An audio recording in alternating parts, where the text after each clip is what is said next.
Hello and welcome to Guru Please, the show about pushing the limits of life and stepping up to live with more meaning, more purpose, and more passion. I'm your host, Jessica Sun. I'd like to introduce Veerle Van Tricht. Veerle is an eye surgeon and the creator of the Burnout Resuscitation Program. Through her own experiences with burnout, she now helps professionals avoid burnout and bounce back from exhausted to excited. Welcome to the show, Veerle. Thank you so much, Jessica, for giving me the opportunity to talk about this subject because it's my life mission to help as many people as possible to not have to go through burnout or to bounce back from burnout. Yeah, and I really want to start off with your own personal journey through burnout, navigating what that was like. Bring us back to that time where you really felt it coming on. Well, the first time I had burnout was actually as a medical student when I had to work 14 days and nights as a medical house officer. And the next day I had to write an exam. And my body refused to move whatsoever. I couldn't even roll myself out of bed to go to the bathroom. I couldn't even speak. So it was really, really complete and utter loss of energy and life power that I experienced for the first time when I was only in my 20s because I hadn't respected my body and my environment hadn't respected my need for sleep and rest either. So that luckily didn't last long because I had a very good GP who prescribed rest and lots of supplementation with minerals and all kinds of goodies he poured in me. So I came over that. But then the second time I hit burnout really badly was when I had my first child at the age of 35. And I was at the top of my career as a vitreoretinal surgeon. And I was like doing so well in my career. And then suddenly this pregnancy came and I had all kinds of complications. I ended up in a wheelchair, but I still had to work because where I worked, they would only give me 3 weeks off and I had a complicated cesarean and I was not ready to go back to work after 3 weeks, but straight away I had to be on call, come out of I could hardly walk at that stage. Mm-hmm. So what was it like for me? It was just utter horror.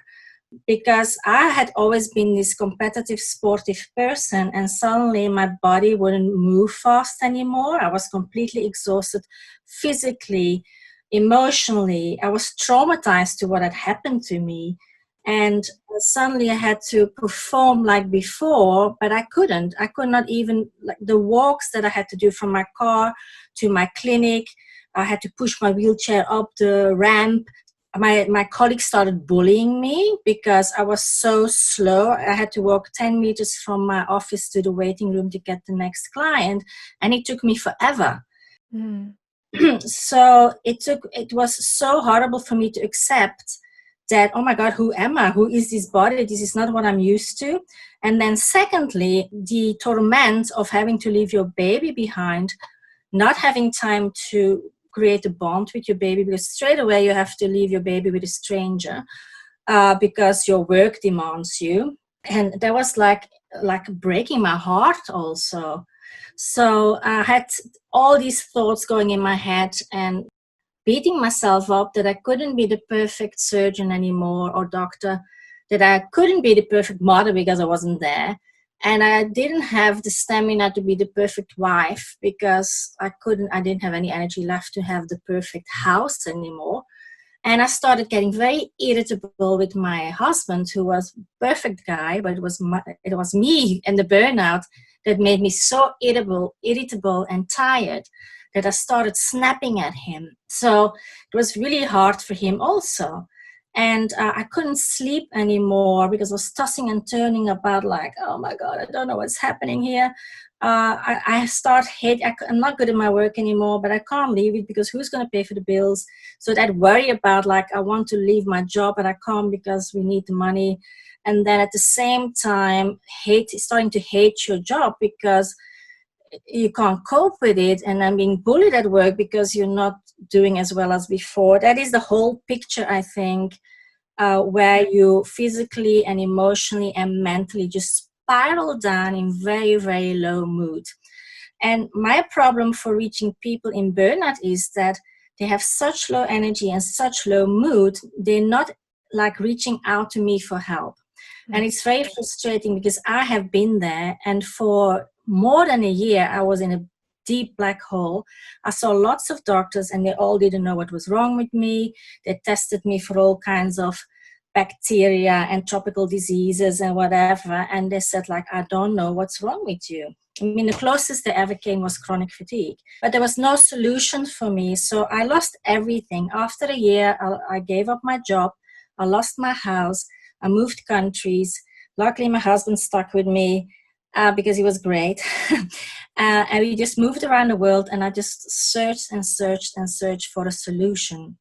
And it took me many years to really get this whole package together.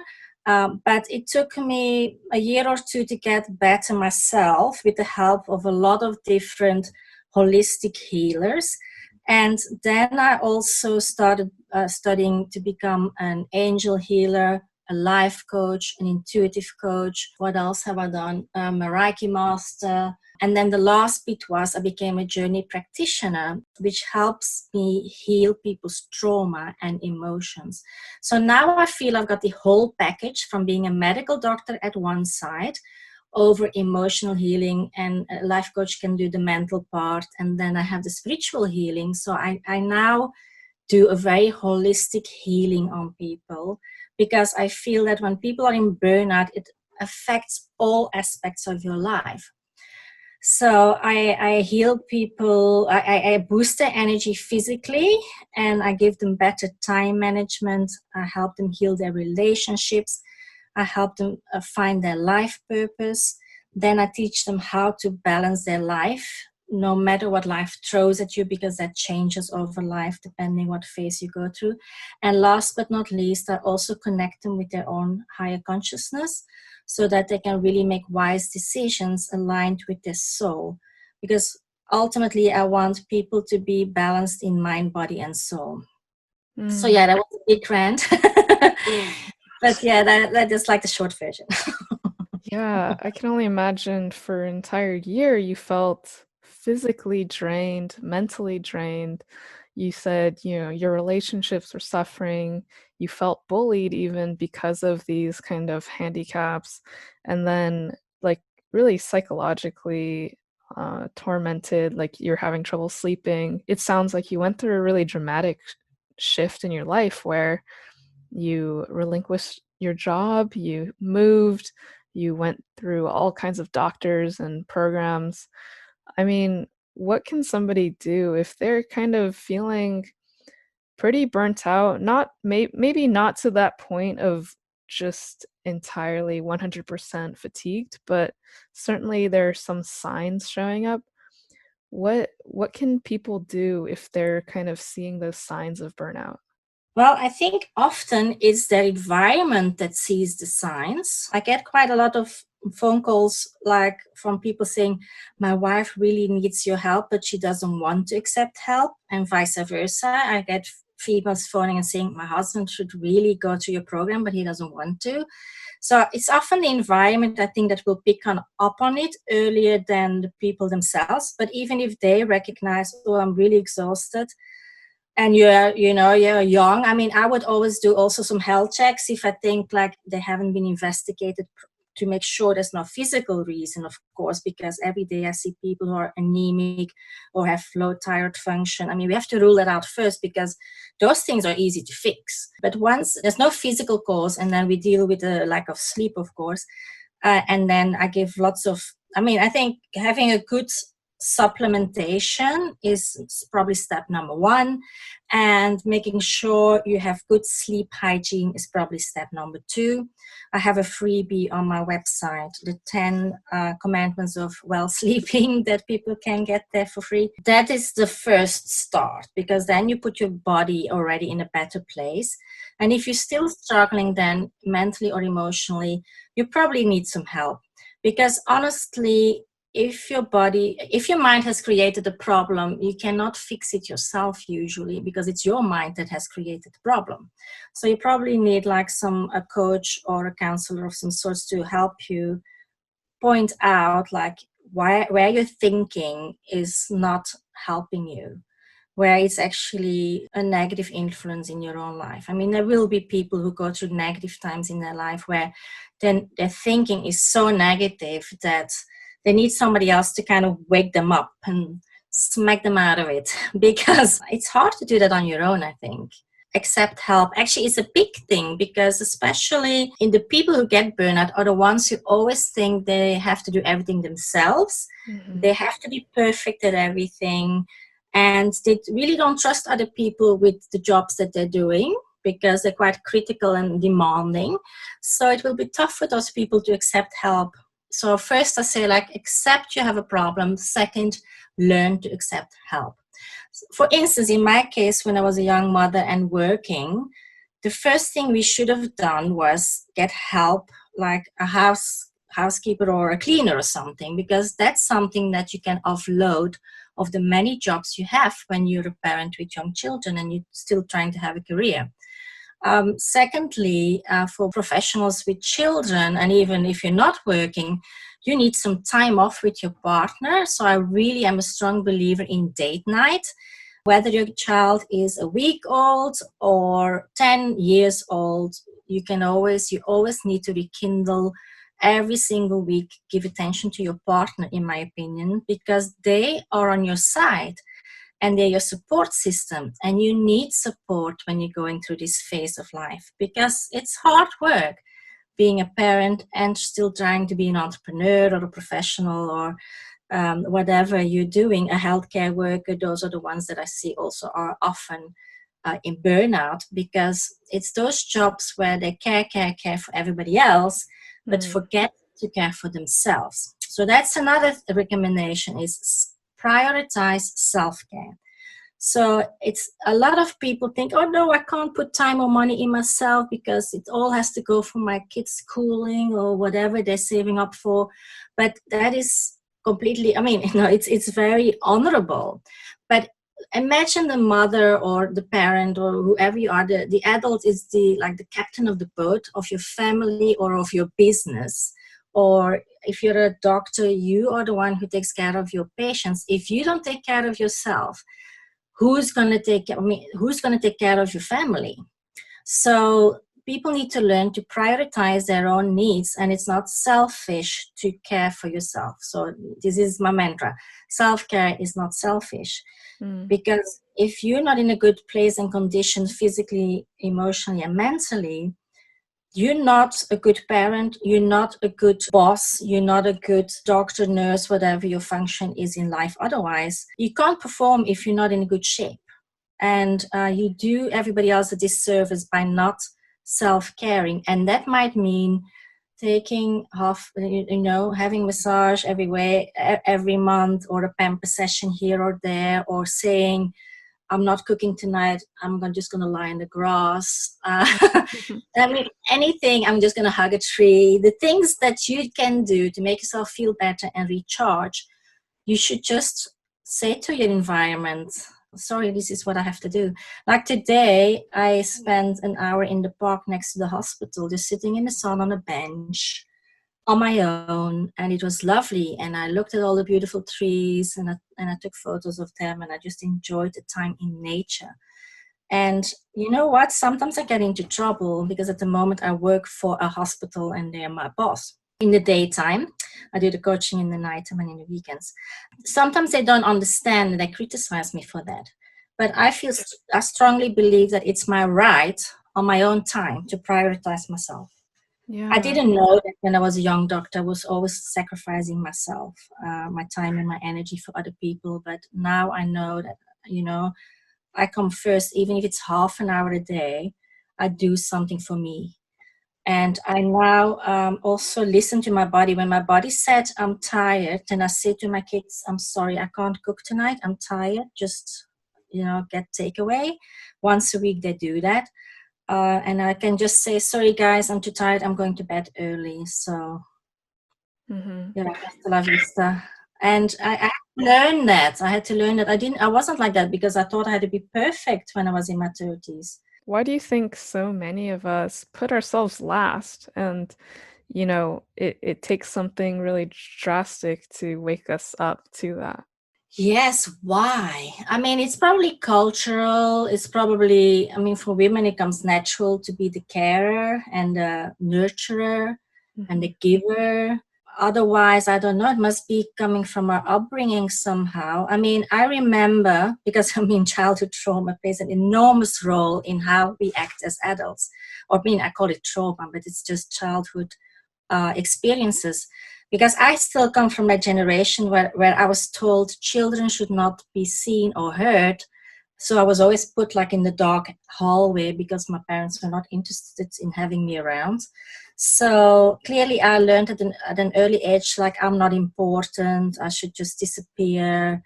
And so I probably made myself important by being useful to other people. Who would then say like, oh, thank you so much for doing this for me, or helping. That was done outside of my family probably, or being the perfect child in school, and then I got attention from the teachers.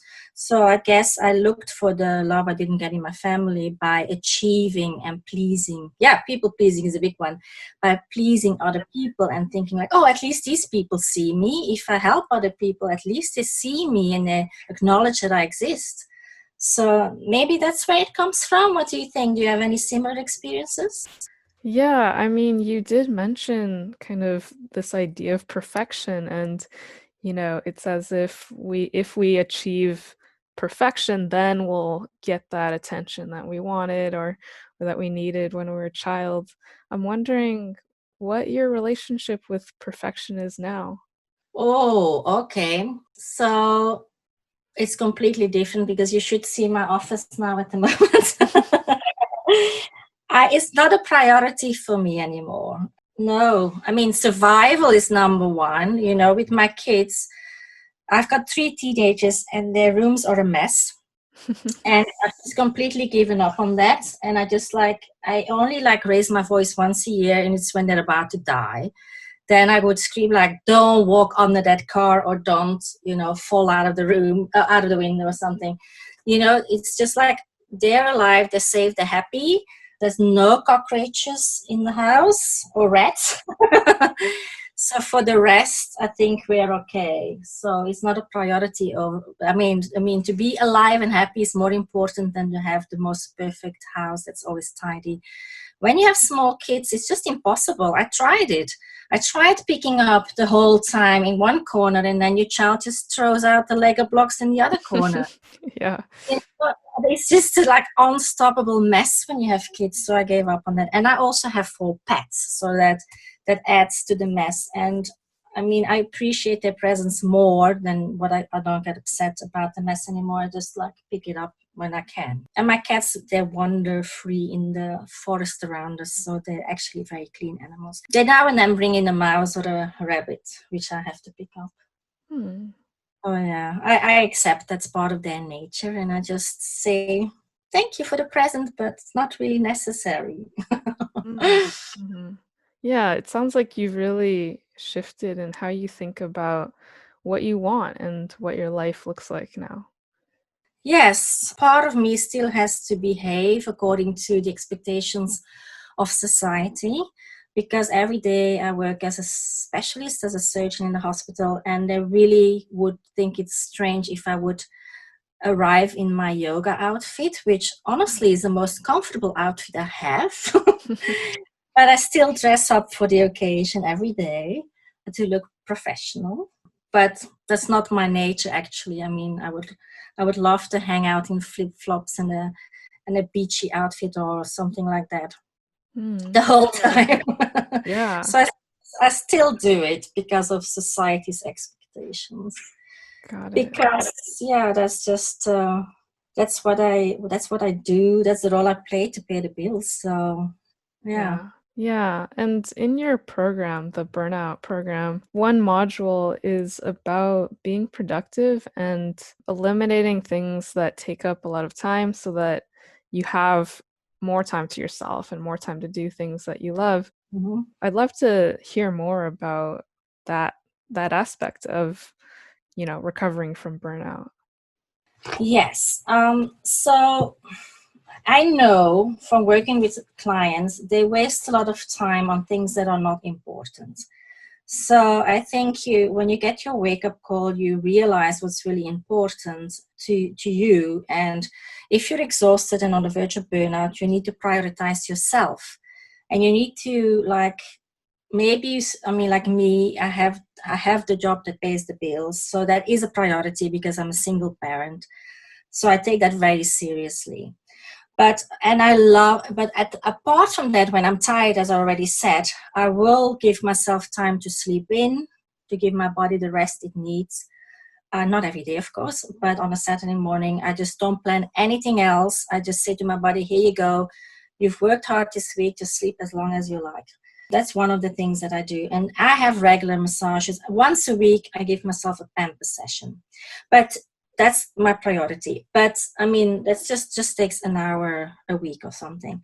But the time created teaches you how to prioritize, because sometimes people don't know what is really important and urgent, and then they have to like stop doing the things that might be fun, like watching a Netflix series, but it's not important and it's not urgent. So if they want to create more time to do something like, for instance, do an online program for which you have to watch one video a week, which takes an hour, and do some homework or some fun work, they often think they don't have time for that. But yes, I mean, you can stop. You can like either get up an hour earlier every day, or you can listen to it while you're commuting somewhere, or you can listen to it while you're walking your dog, or you can listen to it before you fall asleep. Because a lot of people, they watch stimulating like movies or YouTube things before they go to bed, and that's why they don't sleep that well, because it stimulates your mind, and your mind will be overactive and give you all these wild dreams. Mm-hmm. While if you rather listen to a guided meditation before you go to bed, and you turn off all the blue lights and you read a book rather, then your sleep will be a lot better and easier. That's one of the tricks. There's a lot more. This is about sleeping. You were asking about time management. So I teach them the prioritizing grid, and then I developed that even into a 4-dimensional thing, object, where you not only prioritize what's important and urgent, but also what would be best for your family in the long run, or if you don't have a family, what choice would be best for you in the long run. So think a little bit longer down the line. I teach people also how to plan everything really well. So I teach people to have a 5-year vision, but then a 1-year plan, a monthly plan, and a weekly plan. And my weekly plan, I still do it, and I look at it every day. I do 3 things that are really important to me. And imagine if you have to juggle work, exercise, and taking your kids to school, and shopping, and whatever. What I teach them is called the pink cloud. I don't like particularly driving or commuting, so I try to fit in everything I have to do in a circular route, so that I leave the house in the morning and I drop the kids and go to work and do my errands and collect the kids and get back home all in one circle, rather than like doing 3 routes a day to do things. So I do it all in one circular move. And also before I leave, I always visualize what I want my day to be like. Not only when I wake up, I first start with gratitude. Gratitude, usually it's for my soft bed and my beautiful house, and the fact that my kitty cat is there and I can cuddle it. But also I visualize what I want my day to be like. And I imagine like easy traffic, and I visualize not too many patients, and everybody's in a good mood at work, and I get home in time. And yeah, today I had a really great visualization before I went to work, and then a lot of patients didn't show up. I mean, it sounds horrible, but my nurse asked me, she said, Dr. Fee, where are all the patients? And I laughed, and I said like, I did a vanishing spell. Because I'd been watching Harry Potter with my daughter the night before, so I was in the mood for the vanishing spell. And I laughed and I thought like, yeah, this really works, if you like visualize how you want your day to be like lighter and easy, because I'm not looking for hardship anymore. I've worked hard enough and struggled hard enough in the first part of my life. So I now really look for like an easy day without complications, without obstructions, without conflict. That's what I visualize. Mhm. And usually if I do that, that's what I get.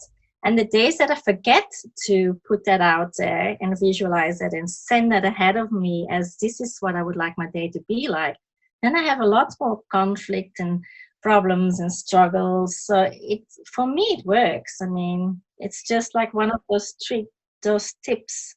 But there's a lot more to time management. I mean, I do a 3-day course on time management, and I've got a very good YouTube video, which is an hour of instructions how entrepreneurs and professionals can manage their time better. Sweet. So yeah, you can get that on my YouTube channel. It's there's lots to it. It's good stuff. Yeah, how do you yourself balance your time? Because you work as a doctor and you're also a coach and you show people how to deal with burnout. 5 days a week I work as a doctor. I have the weekend to do my passion, my passion job, my mission. That's when I do most of my coaching and in the evenings. Hmm. So because I've got teenagers, they don't need me that much anymore. So I get to spend time with them between my day job and my creative night. I make them nice dinner every day. That's the time that we have time as a family. Yeah, for me, the whole coaching and the burnout is my mission. So it's not work.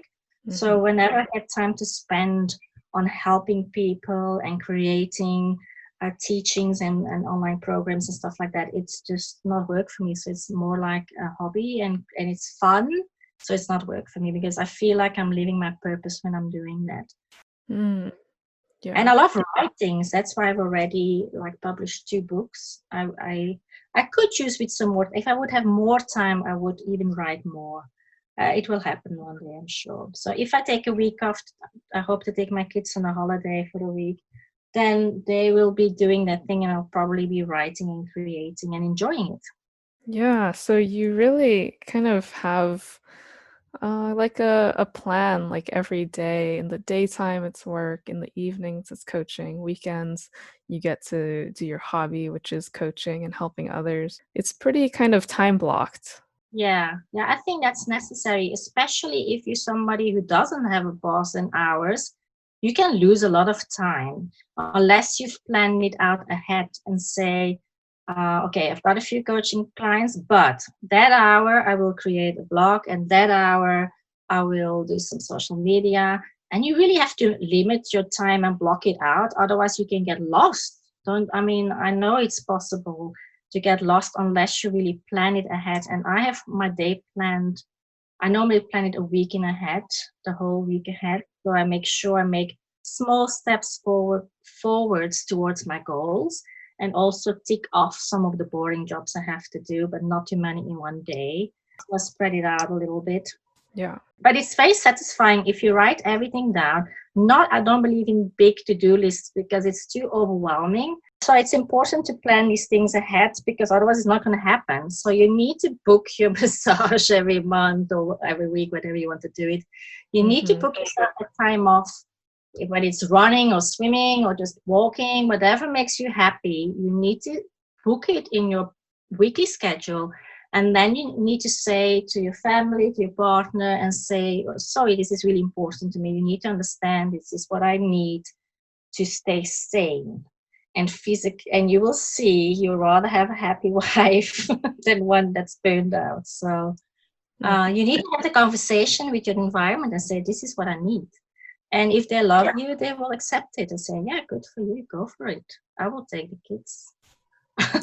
Yeah. Yeah. So really making sure to plan for it because you do need to take care of yourself, and that's not just a one-time thing. It's a regular thing. It could be weekly, monthly, just depending on what you like and what you need.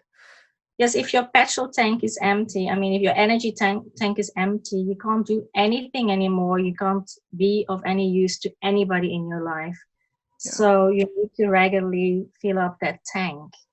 That is so essential. And I think a lot of women don't realize it, and they just like give everything and then they just run on empty and then bloom. Yeah. Yeah, the wake up call comes. Yeah. Yeah. And in back to your program, there's another module that's called Find Your Life Purpose. And understandably, when you're burnt out, it can be hard to even think past, like, oh, how can I get through this week? When is the right time to really sit down and say, okay, I've taken care of my physical needs, I'm getting enough sleep, I'm eating well. Maybe now's the time to address the purpose and feeling fulfilled, because a lot of times I think that burnout comes from a place of feeling unfulfilled. Yeah, it might just be what you need to wake up, that you're not on the road that you chose as a soul. Mhm. And that gives conflict between what your heart longs for and what your mind thinks you have to do. So that's why I talk about this alignment of body, mind, and soul is very important. Okay, and it's tough because I also think like as we grow through the decades, of course it's going to be something different regularly, because when the first 10 years or 20 years of our life, we just students. There's not much more purpose than learn for most people, unless they have to like care for a dying parent, but that's exceptional. Usually it's just more learn and explore and see. It's a very important time, that because when you're born you're naturally attracted to certain things, and you so often you forget that because your parents say like, oh my god, just stop talking about becoming a fashion designer, you're never going to make a living like that. So you start, just take a job that gives you an income. And it happens a lot, like in Asian countries, like everybody tells their kids they have to be doctor or a computer engineer, and these people never get the opportunity to really think like, what do I want? Like there is the social structure and the familial pressure can be very hard on a lot of people, so they end up studying and working a job their soul really doesn't like. Then comes the wake up call. So burnout can be the thing that finally makes you wake up, but it would be better if we would do it earlier. And then you can think, if you have to take time off work because you're too exhausted and you were underperforming at your job and you either quit or you were fired, that's the time to think like, what would I really like to do? Because it doesn't mean you have to go back in the same profession. This is an opportunity to just think like, you want to study something else, or oh, I always wanted to be a vet. If I don't feel like studying to be a vet, but maybe I can become an assistant for a vet or something. There's lots of opportunities. Really think like, what do I love? What makes me happy? There's so many people, like for me, fashion made me happy, but healing also makes me happy. So it was not a bad decision. Yeah, it's really a time to really listen to your heart and say, what did I like as a child? That's not what did I dream of becoming as a child? What am I naturally good at? And even ask your friends and think like, what do other people come to me for? You might be extremely good at, I don't know, knitting or woodwork or something, and other people ask you for help. That is your natural talent. But it's not only your talent, it has to be something that you really enjoy doing, so that if you can do that and monetize that, which is your sole purpose, then it's not work anymore, because you just feel fulfilled by doing it, whether you get paid or not. That's a good question. What would you do if you didn't need the money? Let's say you have 100 million in the bank, and so you don't need to work for money. What would you do? What would you really love doing? Because after you've traveled the world and done all the cruises and sat on the beach for a year, that wears off after a while. So you will then think like, ooh, what would I do with this time? What would really be like juicy for me? I often ask myself that question. If I would win lots of millions, I would like to go back to the underdeveloped worlds and help with eye surgery, like what I did when I lived in Africa. I did outreach programs where I drove with my car to these tiny little villages in the desert where there are lots of blind people that are operated in the weekends, and they were completely blind. And then at the end of the weekend, they were singing and dancing because they hadn't seen their family for years. And they could suddenly see that. Was so satisfying for me to make such a big difference in people's life. So that was giving physical clarity, but I also like helping people getting that emotional clarity and spiritual clarity, like who they really are. I love helping people to find who they really are, and then finding a way to stand in the world as themselves and be okay with it, and no longer having to hide who they are, but being brave enough just to be who they are and even be successful like that.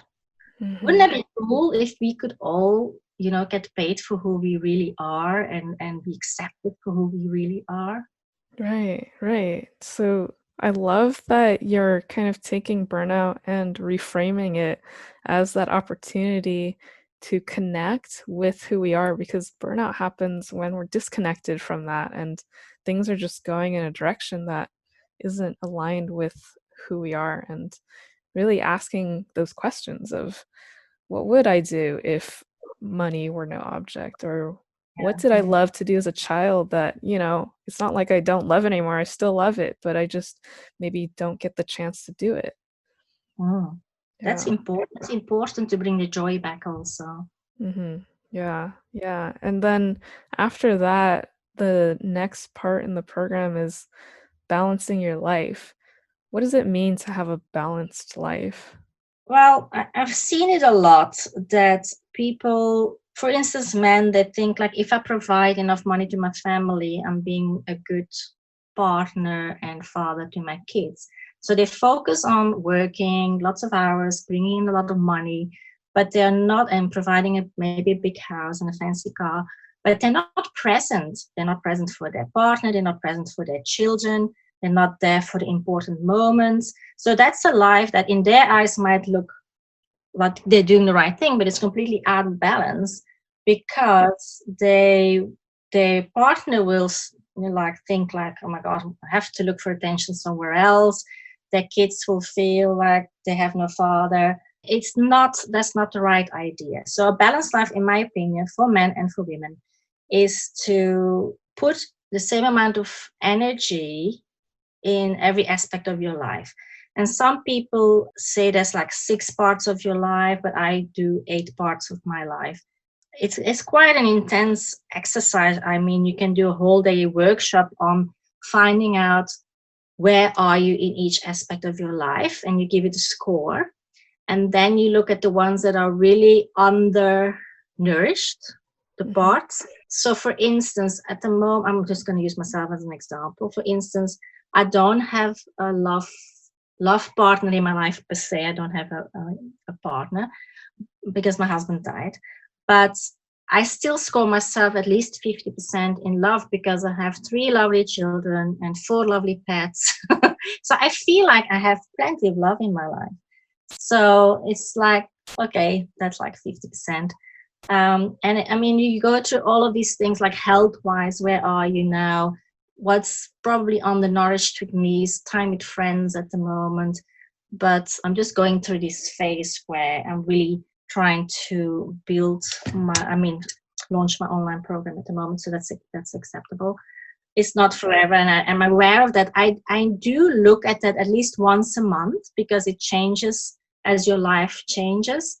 And sometimes you might be completely out of control. And if you're not well balanced, if one aspect of your life is like a lot more than all the other aspects, it's not a smooth life because it's like a wheel that can't turn if it's out of balance. So I teach people to really think about, what are you giving too much energy and which parts are you giving too little energy, and then spread the time and energy a little bit better so that you create a nice balanced circular life that can run smoothly, because you need every part to be working well in order to have a balanced life, rather than just one part going well and the rest being crappy. So that's what I do. Yeah, and I think it's easier to just focus on one aspect of life and really go after that. and then kind of leave the rest to the wayside, which leaves us feeling that sense of unfulfillment and kind of Yeah. a sense of wanting more for ourselves, because we deserve, a balance, like a whole life, not just, work, work, work, or it's just about family, or it's just about one thing. Mm-hmm. Absolutely. Everybody needs all these aspects. And a lot of people have forgotten a lot of these things, but it's important. For instance, I also believe that study or self-development is important, because if you don't grow, you can just wither. Mm-hmm. That's one part that some people completely ignore, and then they become really boring people. Mm-hmm. But I mean, it's not up to me to judge, but I try to just to open people's mind to say, like, hey, you might be really good at it and you put all your time and effort in this part of your life, but what about the rest? Are you feeling fulfilled? Isn't there something missing? And they say, yeah. I mean, the best example is the guys who work hard and end up with a divorce. And then they think, like, what have I done wrong? I've worked so hard and provided so much money, but they didn't spend time with their family. Right, So, right. And it's much easier when we kind of realize that up front, beforehand, so that we can plan for success in all aspects. Yeah. mhm, Yeah. yeah. I'm intrigued by this last module you have that's called higher consciousness. How do we connect to like a higher consciousness, and how do you connect with it? Ooh, that's a whole book on its own. In my memoir, My Surgeon Talks to Angels, that is, the subtitle is A Journey from Science to Faith. Some people are religious and some people are not. So you have to talk to all of these different people that might be listening, because it's easy for religious people to say, I'm connecting to God, or to talking to Jesus, or connecting with Source, or the universe, or there's all these different versions. And then the psychology and neuropsychology talks about higher consciousness. Other people talk about subconsciousness, but that's not the same. I'm talking about higher consciousness, which is like the biggest self. Like, for instance, people are really good at meditating, and all these Buddhist monks that have been doing it for years. And I have had these experiences myself, where you get the sensation that you're not your body. That's number one. And you become like this unlimited being, or light, or energy. You're just energy. And as a form of energy, you connect with everybody else on the planet, everything else in the universe, and you connect with past, present, and future. Like, there is no boundaries. So you just are. I guess this is also like I am and being in the now. So it's a very, very broad subject, and lots of different ways of explaining it. It's basically through meditating, through dropping all of the boundaries and becoming this big, big, big being that you are, this form of energy which is connected to everything. Once you have that experience, you can really, it's hard to go back to being selfish or egotistical or narcissistic, because we're all connected. So whenever you hurt somebody else, you're really hurting yourself. Mm-hmm. So it really makes you a completely different person. You think differently about everything, and your mind is really open. And that is kind of a very evolved form. I think when they talk about spiritual awakening, it's a bit similar. There's so many different words for the same thing. So it's hard for me to really give the short version of this. You have to kind of experience it and practice. I do journey work where we connect people to source energy, and it's a very deep experience, and where people have this experience just through talking them through a meditation with hypnosis and NLP. And not everybody gets it right the first time, but a lot of people do. And it's a very, very nice experience that I do one-to-one with people. I see. Yeah, really feeling that connection, because once you do, you can't unfeel it. Yeah. Mm-hmm. Yeah. Do you do anything specifically every day to remind yourself of this? Whew, I'm such an open person. I'm an empath. I was born so open that I had to learn how to close myself off from too many experiences, rather. Mm, Um, so, yeah. yeah, I see.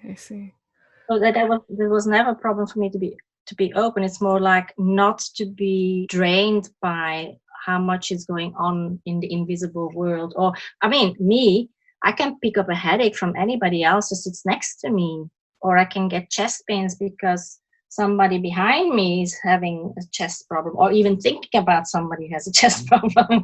So I'm such an empath that I pick up on so many things from other people. I had to learn like to be more, have boundaries. And sometimes when I walked into my previous workplace, which had very negative energy, I just asked for an army of angels to walk with me, so I could be surrounded by positive energy, and I didn't have to pick up the negative energy that hangs in certain buildings or places or groups of people. So for me, it's more about protection because the openness is here already. So yeah, there's two versions. But I think the people who listen to you are probably more the open type, isn't it? Yeah, wanting to connect and open more. Yeah. What I gather from what you're saying is that you're aware of who you are and what is happening around you, and to be aware of those boundaries that you have and asking for that kind of help in that way. Yeah. Yeah. Veerle, thank you so much for sharing your tips and tricks on how to deal with burnout, your own experiences around it. And I think the most beautiful thing was that burnout is an opportunity to reconnect with yourself and do the things that bring you joy.